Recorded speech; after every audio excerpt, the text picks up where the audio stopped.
Okay, guys, so this is going to be for your TSL 4240 class. We're going to be talking about Chapter 5, word formation. We already discussed a little bit of this last class, and now we're getting into the lecture part.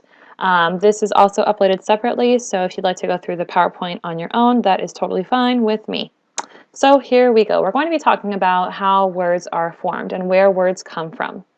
People say to me, how do I know if a word is real? You know, anybody who's read a children's book knows that love makes things real. If you love a word, use it. That makes it real. So words, basically, when we study the origin of words, we call this etymology, okay, or etymologies, plural. And we think about basically where words came from.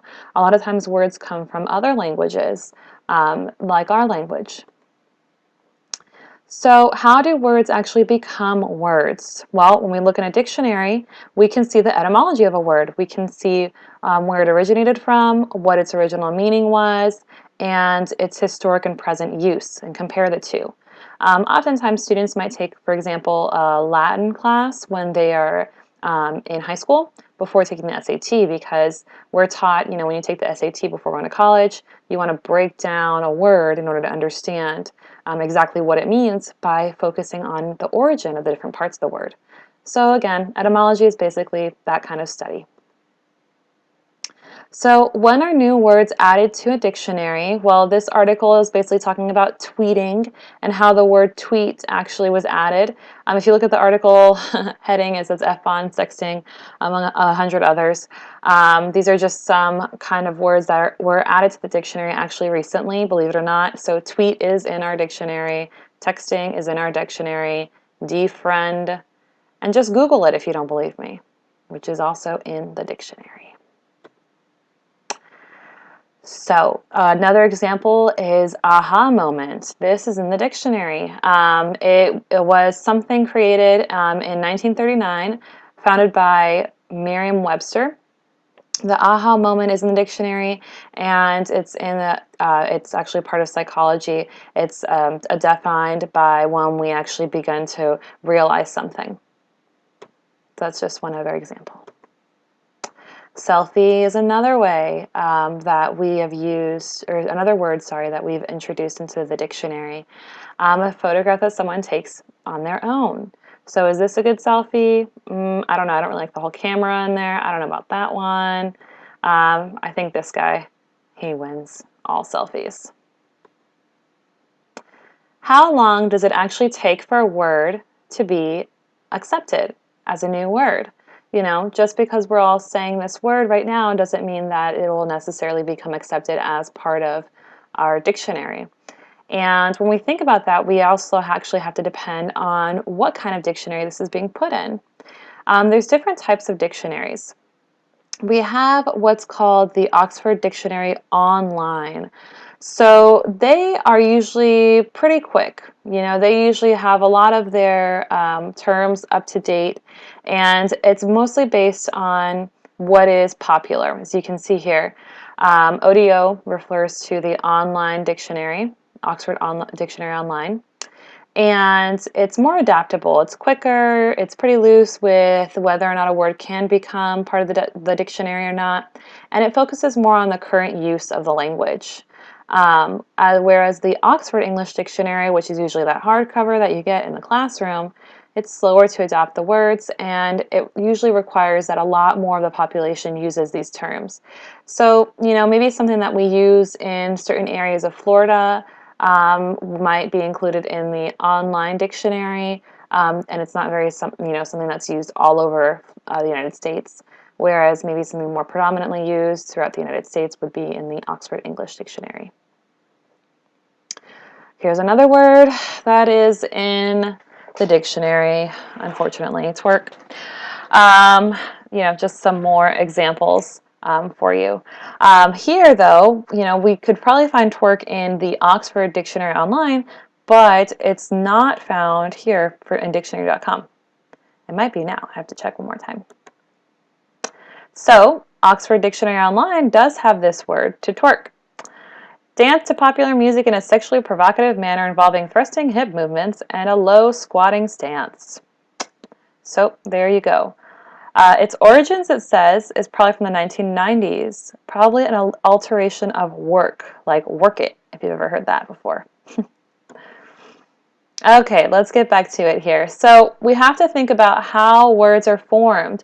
And when we do that, we have to think about their origin. We think about etymology and we start studying this. So there's different ways, okay, that words are formed. And these are called different things. So for our goal basically for this chapter is to understand these different words here. We have coinage, borrowing, compounding, blending, clipping, back formation, conversion, acronyms, and derivation. You do have to know the definition and examples of each of these types of word formations. Coinage. I mean, it's pretty self-explanatory. When we have coin, we coin something. Have you ever heard that term before? Someone basically came up with it first. So, for example, Jell-O. You know, Jell-O is gelatin. Kleenex is a tissue. Jell-O and Kleenex are actually brand names. So these aren't the actual words for this type of food, for example, or this type of material we use to blow our nose, but a lot of times people might refer to a Kleenex as such, and some people might say a tissue. Hand me a Kleenex, or hand me a tissue, you know? Oh, it's Jell-O. I don't really know many people who call it gelatin anymore. So thinking about some other words that we use that have been coined.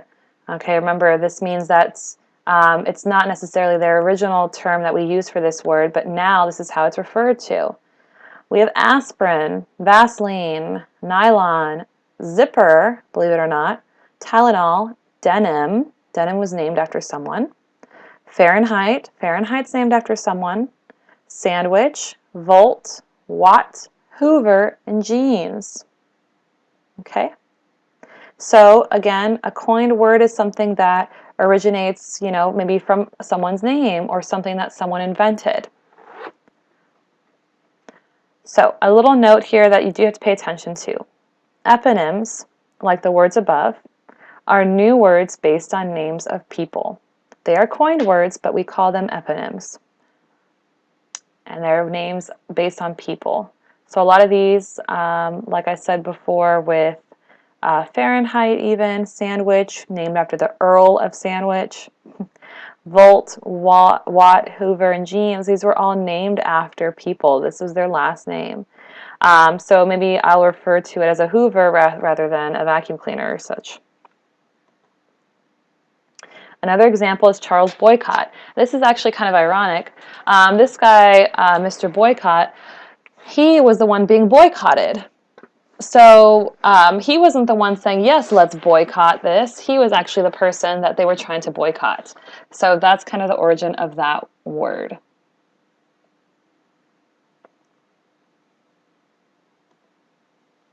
Another example is the guillotine in France, right? So we have Joseph Guillotine. He was a doctor.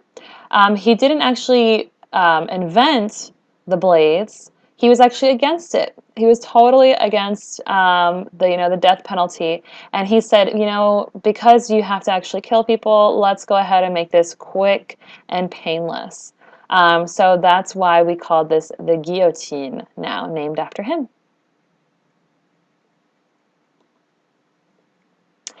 This is a short clip that you can watch. It's from I Love You Man. Basically what happens is the main actor gets frustrated that he's trying to order a coffee at Starbucks and all the different coffees are in 3 different languages. So if you get a chance to check that out, you can go ahead and open up that link.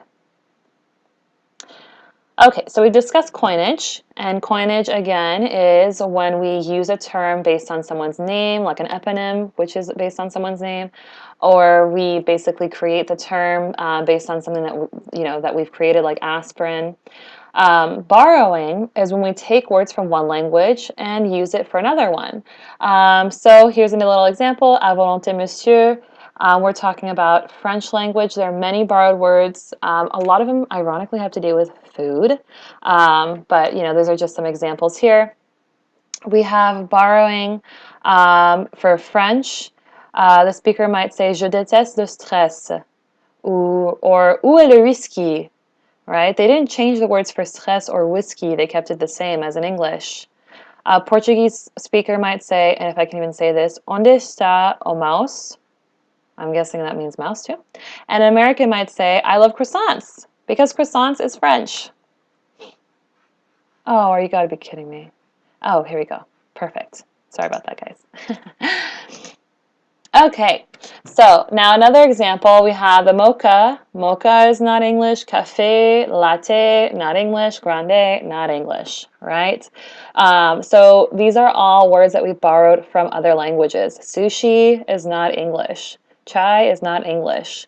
Okay, so it's just getting you to think about it. And that's a pretty self-explanatory definition for a borrowing, right? Pretty easy.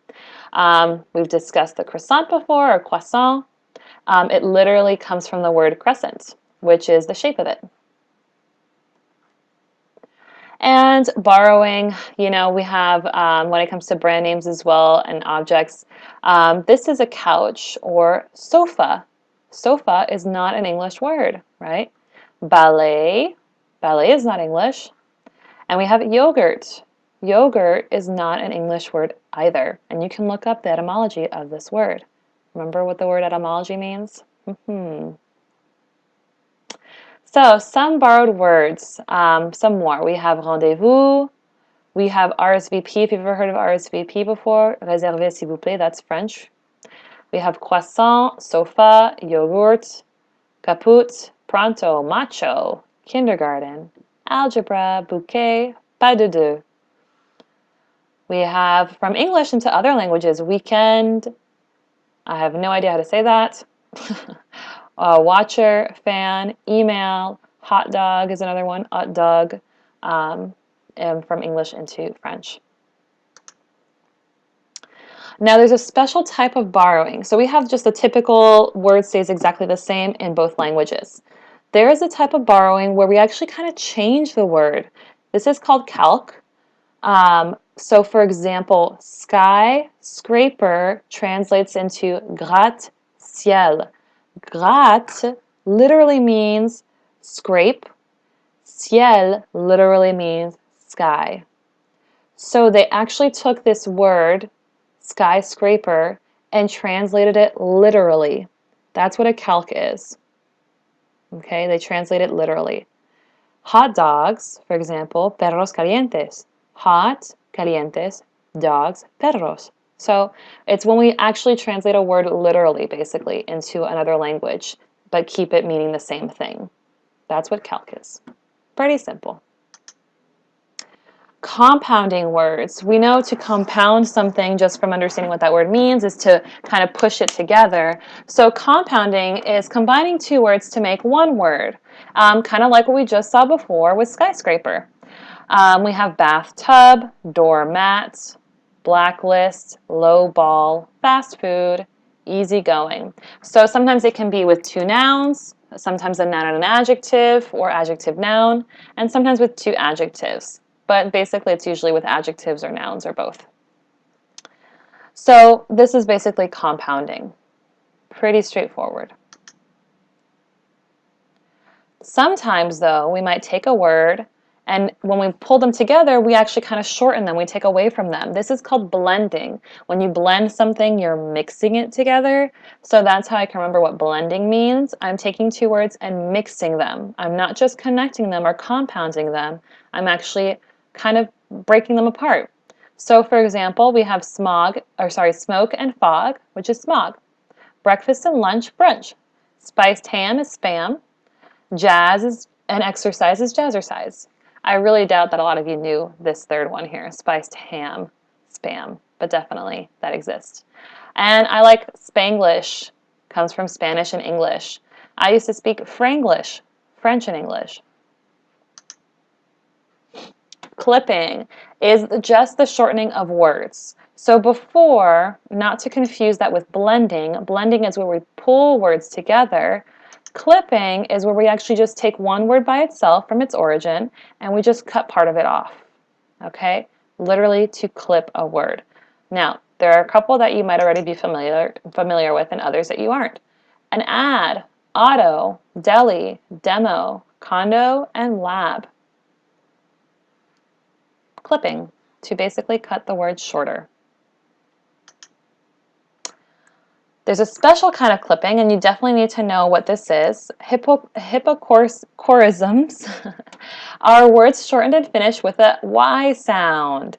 Telly, Barbie, hippie, hanky, right? Brits and Aussies use these a lot. We don't really use it that much. I mean, we've definitely heard the term hippie before, but who knew that it really had to do with hipster? So again, this word is a hypocorism. Got it. Okay, so normally this is where in class we would take a couple of minutes to discuss. So let's go ahead and discuss this through the recording as well. In the word blog, is it a clip or a blend? And how can we define or classify the word blogosphere? So this word blog is actually clipped. It is clipped from the word blogosphere. Remember, blend is when we actually combine two words together. So you might have thought, well, smog, blog, but really the word blog is clipped. Now thinking about this word blogosphere and classifying it. Let's see here. Blogosphere, okay, sorry. Blogosphere is actually two different words that we actually pulled together as well. Blog and then sphere, the online setting, basically, of something. And blogging is fairly, well, I guess it's fairly new within the last 10 years or so. So this is probably a new word in the dictionary, not added too long ago. Okay, back formation. Another type of reduction process, which means basically shortening it, right? Reduce something. So we're shortening this word and using it as something else. For example, to babysit is the action. A babysitter is a noun, right? Now, when we go from to donate is the action. We have donation, right? A donation is the noun. To edit comes from an editor. To backform comes from backformation. To opt for something or against something comes from option. So it's when we shorten a noun, like donation, and use it as a new word to donate, like a noun to a verb.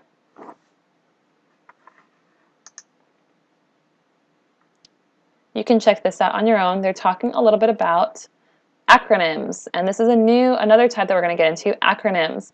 I'm sure you've used this many times before, so it's pretty self-explanatory. An acronym, right, is a shortening of words into initials. Okay, so we have acronyms and initialisms, are nouns formed using the initials of a set of words. So we can pronounce it by saying the letters individually, CD, DVD, ATM.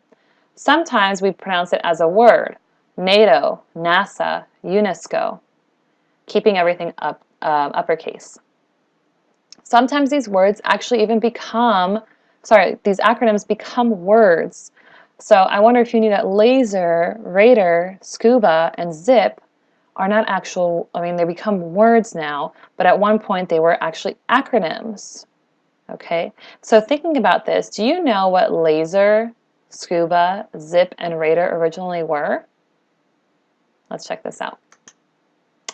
Radar is short for radio detecting and ranging.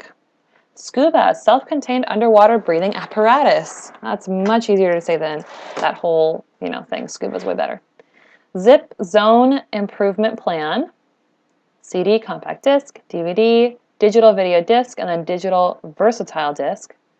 ATM, automatic teller machine, and LOL, laugh out loud. We know that one. Okay, derivation. The most common way that we form new words. It is the most common way because it has a lot to do with adding prefixes or suffixes. A prefix comes at the beginning of a word and a suffix comes after. So these are both affixes, okay? And it kind of changes the meaning or changes the part of speech. Parts of speech means, is it a noun, is it a verb, is it an adjective, like that. Meaning, of course, would completely change the definition. So let's look at this paragraph. The Tampa Bay Rays were supposed to be the punchline for the wacky economics of baseball that allows the rich to feast on filet mignon while the poor feed for scraps at Checkers. Now, let's get into this a little bit. Bills would stop Florida's poor from buying junk food with food stamps. So when we have to be careful with, oops, I'm so sorry about that. Okay, so we have to be careful basically when we add prefixes and suffixes. Now here, we have conversions, a change in the function of a word. A complete change in the function of a word. Derivation without any affixes added, also called zero derivation. The poor, adjective to a noun, to down a beer, to up the price, to total a car. So down, for example, literally means like something that's on the floor, for example, or to look down. But when you say down a beer, it's a bit different. To up the price, literally up, looking up maybe, right? And to total a car.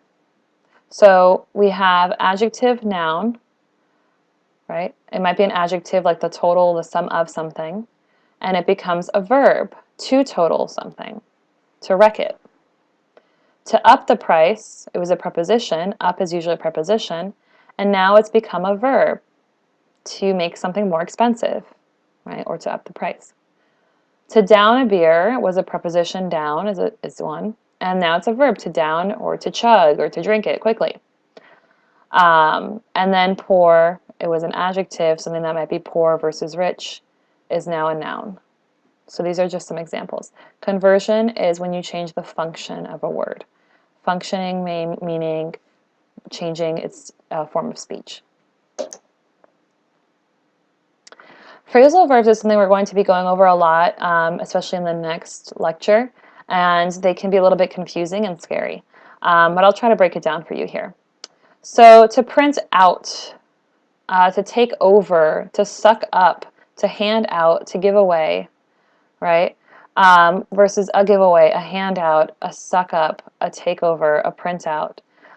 You know, for example, if you tell a student in your classroom, look up on page, that is a phrasal verb. Because when you say look up, you're literally trying to look up to the sky maybe.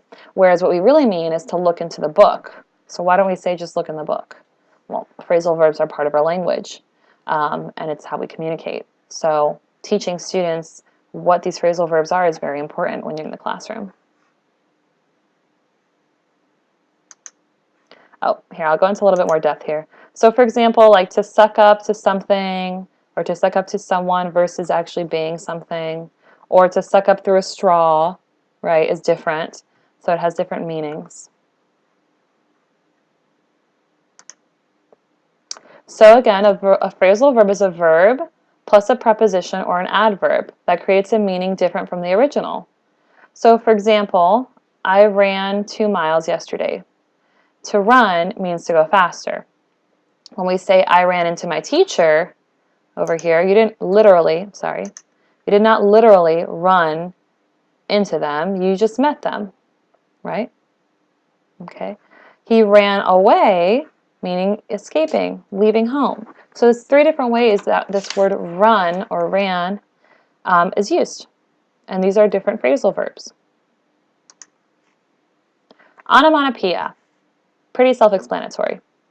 Words that sound like what they're describing. Buzz, hiss, splash, thud, clang. Some examples of onomatopoeia, right? The splash, zzz, maybe shh, right? These are different forms. So sometimes onomatopoeia might be different depending on your language. For example, a cow in English might say moo, whereas a cow in French says me, me. So these different animals sound maybe different. And lastly, for your lecture today, we're going to talk about Louis Braille. He's another example and a very important person. We know this word Braille because we've probably heard of the language, right? We have taught, I know some of you have taken a course in sign language before, and you learned a little bit about him. So you can read through this on the PowerPoint that is also attached with this video. Thanks!